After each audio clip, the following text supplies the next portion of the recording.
देखो अब हमें पढ़ना है प्रेशर, जो कि बहुत छोटा टॉपिक है।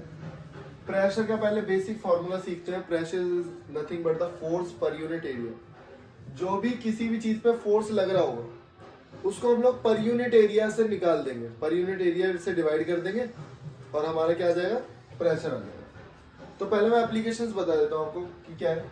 The pressure of water increases with depth. अगर पानी का जो प्रेशर है ना, जैसे जैसे आप डेप्थ पे जाओगे प्रेशर क्या हो जाएगा, इंक्रीज हो जाएगा। जैसे मैं बताता हूँ, तो जब हम पूल में जाते थे तो जो हमारा पूल है वो 20 फुट नीचे तक है, ठीक है, और वो धीरे धीरे टेपर ऐसे ऐसे बढ़ता है। ओके, तो वहां पे भी जो 20 फुट वाली हाइट है ना, उसमें एक जीना लगा हुआ, मतलब स्टेयर्स लगी हुई है वहां पे, वैसी वाली खड़ी वाली।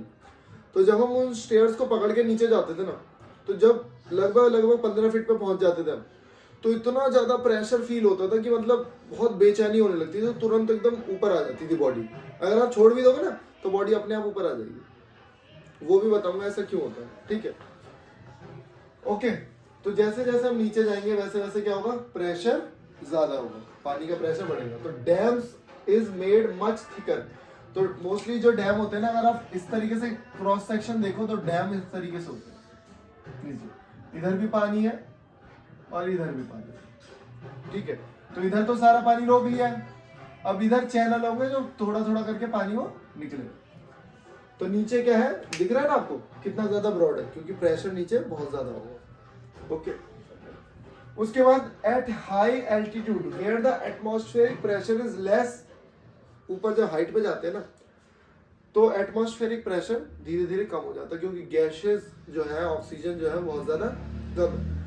तो अगर मैं तुम्हें एक बात बताऊं, तो जैसे मान लो हम लोग स्पेस में चले जाते हैं, तो आपको पता है अगर स्पेस में हम लोग चले जाएं विदाउट स्पेस सूट तो हम लोग ब्लास्ट हो जाएंगे, क्योंकि बाहर का एटमॉस्फेयर का प्रेशर है नहीं जो हवा का प्रेशर अभी लग रहा है, ठीक है, वो प्रेशर है नहीं, और ब्लड प्रेशर बाहर को पुश करेगा, तो ब्लड प्रेशर बाहर को पुश करेगा, तो जब ब्लड प्रेशर लगेगा तो ब्लास्ट हो जाएगी बॉडी। ऐसे जब हम हायर एल्टीट्यूड पे जाते हैं तो सबसे पतली जो मेम्ब्रेन है वो हमारे नाक की है।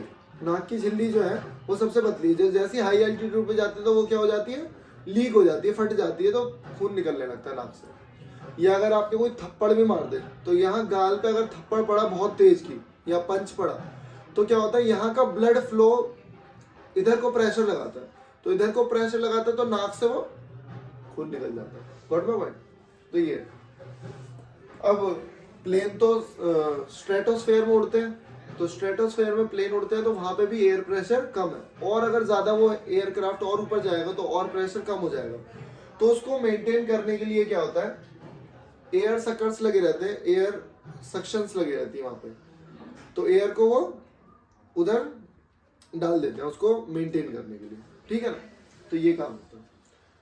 और भी कुछ किसी को प्रेशर के जरिए आपको कुछ पूछना है तो पूछ लो। अच्छा हाँ, इसके बहुत सारे एप्लीकेशंस भी हैं। जैसे पहला एप्लीकेशन मैं तुम्हें बता देता हूँ कि जो हमारी स्ट्रिप्स होती है बैक की, जो हम बैक की स्ट्रिप्स टांगते हैं वो ब्रॉड होती है।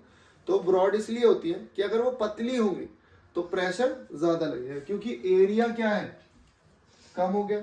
एरिया कम हो गया तो प्रेशर बढ़ गया।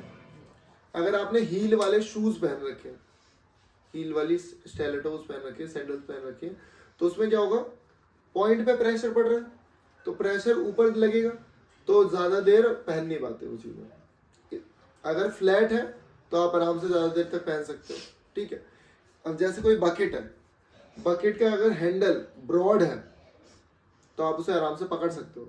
अगर बकेट का हैंडल बिल्कुल पतला है ना, बाल्टी का हैंडल बिल्कुल पतला है, तो उस पर क्या होगा, एरिया कम हो गया। एरिया कम हो गया तो प्रेशर ज्यादा हो जाएगा, ठीक है।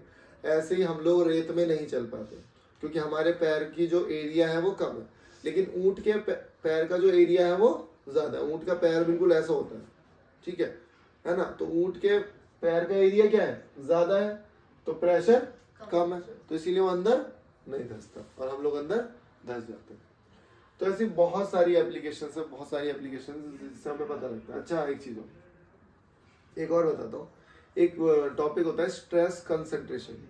स्ट्रेस कंसंट्रेशन, तो जो भी एज होगा ना, जैसे कोई भी तुमने किनारा देखा होगा, जैसे ये टेबल है, इसको राउंड कर दिया गया है किनारे से।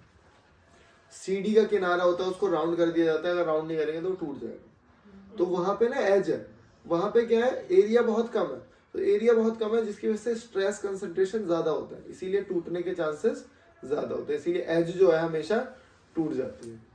फोन के टेम्पर की जो एज होती है वो टूट जाती है हमेशा, बीच में से नहीं टूटता है, ठीक है, यही रीजन। ओके।